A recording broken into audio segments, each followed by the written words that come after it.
70% of the kids in my studies had never been given any guidance by anybody. They winged it.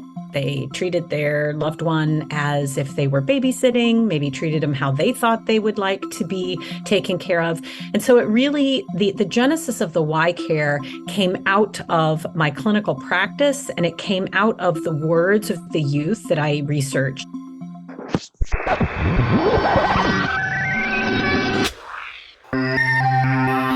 Hello, everyone, and welcome to Connecting ALS. I am your host, Jeremy Holden. Memorial Day marks the unofficial beginning of summer, with schools across the country winding down the school year and families planning vacation. But ALS does not take summer off. Kids often have to take on the role of caregiver in some form, and this presents unique challenges. Training methods designed for adults may not address the needs of young caregivers on either physical or emotional level, because kids aren't just smaller adults, they're kids. Since 2015, the YCare Youth Caregiving Program has provided support, training, and resources for kids who help care for loved ones with ALS across the country. I recently caught up with Dr. Melinda Kavanaugh, professor of social work at the Helen Bader School of Social Welfare at the University of Wisconsin-Milwaukee, and the architect behind the YCare program.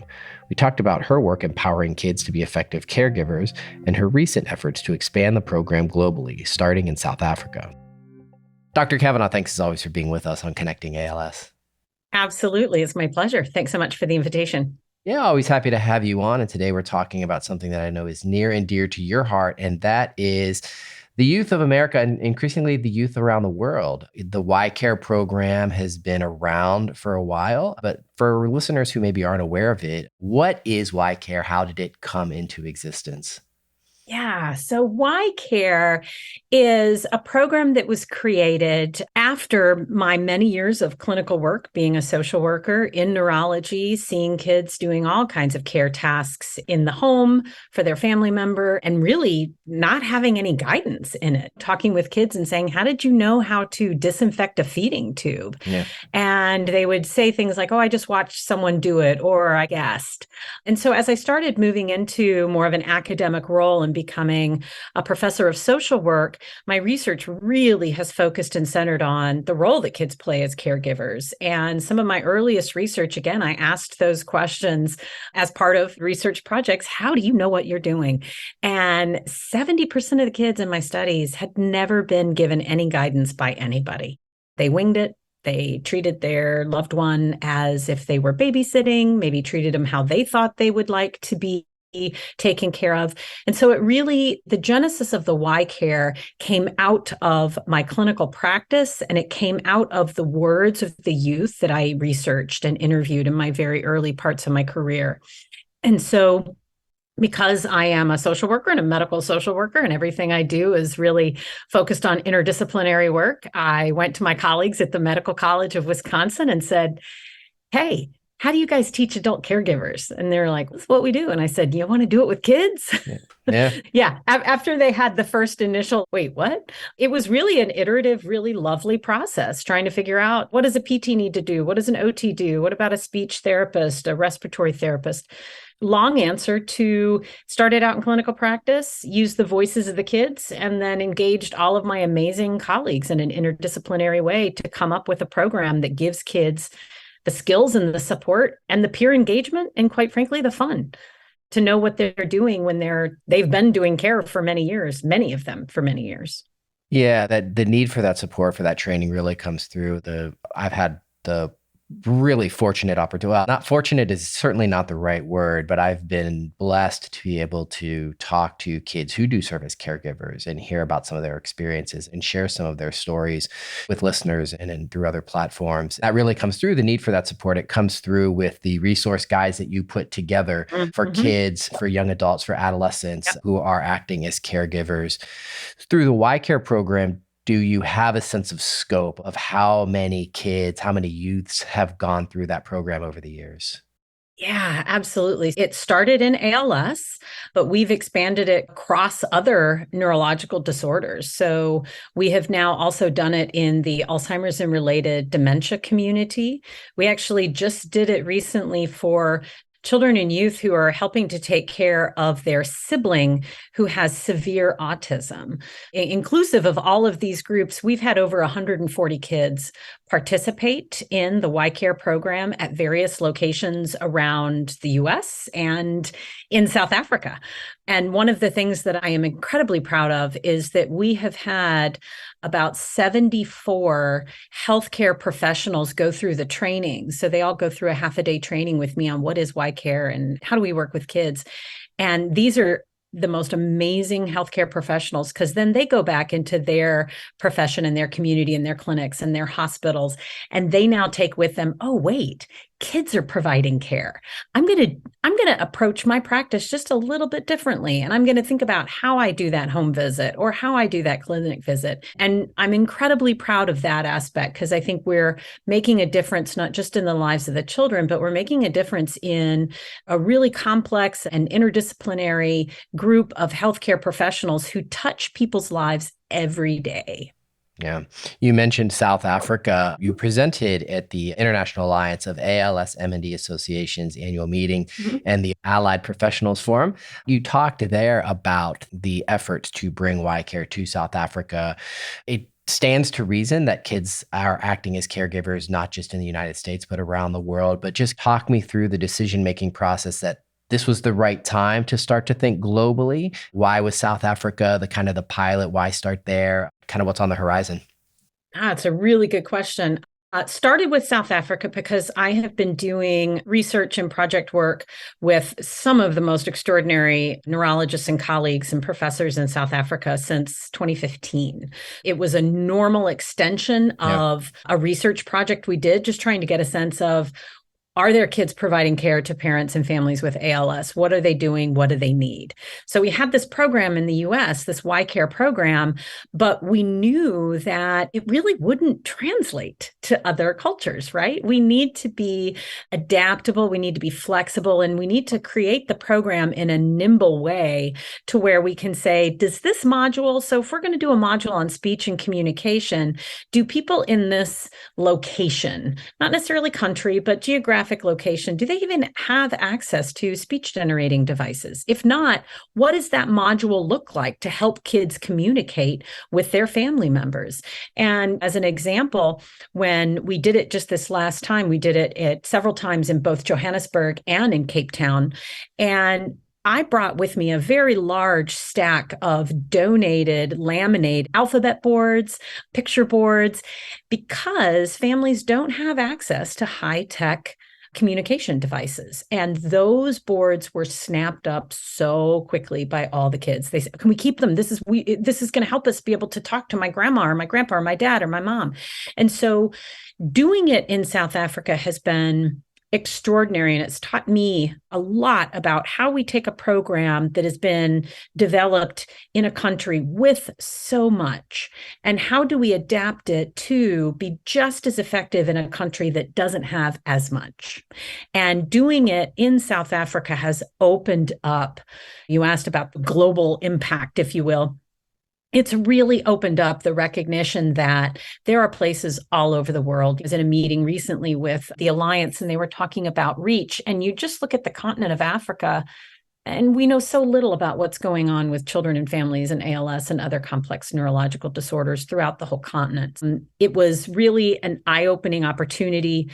We engaged the community, we engaged healthcare providers, we engaged families. How do we adapt this? And we were able to not only adapt it to the community, but we've also translated the YCare program into Zulu, and it's in process of being translated into both Afrikaans and Setswana, 3 of the 11 official languages in South Africa. So it's key. You can't go places around the world with a program that was developed in the US and not say, hey, we're going to not only blow it up, if you will, and make it work for your community and your country and your culture, but we're also going to make it accessible language-wise. So those are cornerstones of where we're at with the YCare program now. Interesting dynamics. I'd thought about the translation component of it, right? That you have to talk to people in the language that they speak. The resource component of it struck me. I hadn't considered, and it probably short-sighted of me, but it's fascinating to think about some of the cultural differences of how Hmm. families organize and operate in different pockets of the world, in different regions, in different countries, in different parts of different countries. It's a fascinating component. What were some of the kind of challenges that you maybe didn't anticipate and had to think on the fly about how are we going to make this work here? I don't know that I didn't anticipate it, but maybe one of the biggest challenges. So we've run into this in the US as well. Families are often reluctant to acknowledge that their child is involved in the level of care that they are involved in. There's a lot of assumptions in the US around abuse and neglect and having your child removed from the home and foster care systems, right? Lots of, as a social worker, I've dealt with this all of my career, right? Sure. So I get that from the US perspective. What what changed a bit in the South African perspective was care is very normal, care is very normalized. But what is not normalized, if you will, is disease and living with disease that is very stigmatizing and often has, and this is not just South Africa, this is certainly lots of places around the world, but it's not just that it's stigmatizing, it's that there's an assumption that you've either done something wrong, you might have been cursed, something's wrong with your family. So, what we really had to dig in and understand was it wasn't just that families might be reluctant to have their children attend because the care component, but families might be reluctant to attend universally because of the stigma and the potential shame associated with kind of quote unquote outing themselves Right. as living with this illness. And so what we changed some in the YCare program was we also did it with families as well. So we've never done the YCare program with adults here in the US because we've seen that children clam up, if you will. They aren't going to open up and say what's really struggling with them when their person living with ALS is right next to them. Sure. But in South Africa, because there was so little resource for any caregiver, we had so many adults and so many families saying, but can we come too? We need to learn as well. So we did make an additional adaptation that was different. We hadn't expected it to address this stigma and shame, but also the need for the whole family to participate. Fascinating. Yeah, the stigma and shame is something that we are learning more about and something that is going to, I think, inform a lot of the work going forward. Mhm. What, Dr. Kavanaugh, is on the horizon now for the Global Neuro YCare Foundation? Thank you. Yes. We actually have several things on the horizon. We have several cornerstones. So, YCare itself is the program that we've been discussing. As part of the foundation writ large, YCare is more about the youth, the caregiving, the advocacy, the resources, and the education. So it encompasses the YCare program, but it's also much larger.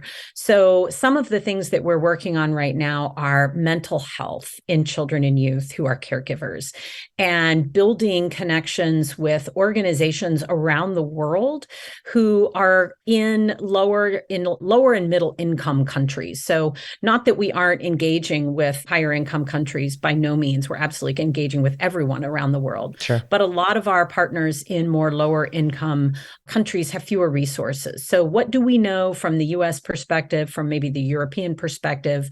How can we bring those to organizations that serve children and youth that aren't focused on ALS, but now they will know more about ALS. They'll know more about chronic and complicated neurological disorders writ large, which is really a focus of ours at the foundation. We're continuing to translate not only the YCare program, but all the different books and resources. Our graphic novel is also being translated into Setswana, which will be its 9th language. Wow. The YCare program, we're also working to get the whole YCare program translated into Spanish, which will be phenomenal for here in the US, but also with a lot of the countries that we're starting to partner with in South America, offering this program in, again, a more accessible way. And the last thing is advocacy. I work with several country specific organizations that have brought young caregiver programs to their countries. So because we're a global organization, we can connect them together, and we can connect them with the things that we've been doing here in the US and what we've learned from other countries such as South Africa to provide more supports and advocating for really countrywide programs, policies, and services for these kids. It really gives a sense of the global community that's coming together to try and Absolutely. make ALS livable and accelerate the search for treatments and ways to cure ALS. Dr. Kavanaugh, thanks so much as always for your time. It's my pleasure. Thank you so much for having me, Jeremy. And thank you for all that you do to really get the advocacy out for children and families with ALS. I appreciate it. I want to thank my guest this week, Dr. Melinda Kavanaugh. If you like this episode, share it with a friend. And while you're at it, please rate and review Connecting ALS wherever you listen to podcasts. It's a great way for us to connect with more listeners. Our production partner for this series is Citizen Racecar. Post-production by Alex Brower. Production management by Gabriella Montequin. Supervised by David Hoffman. That's going to do it for this week. Thanks for tuning in. We'll connect with you again soon.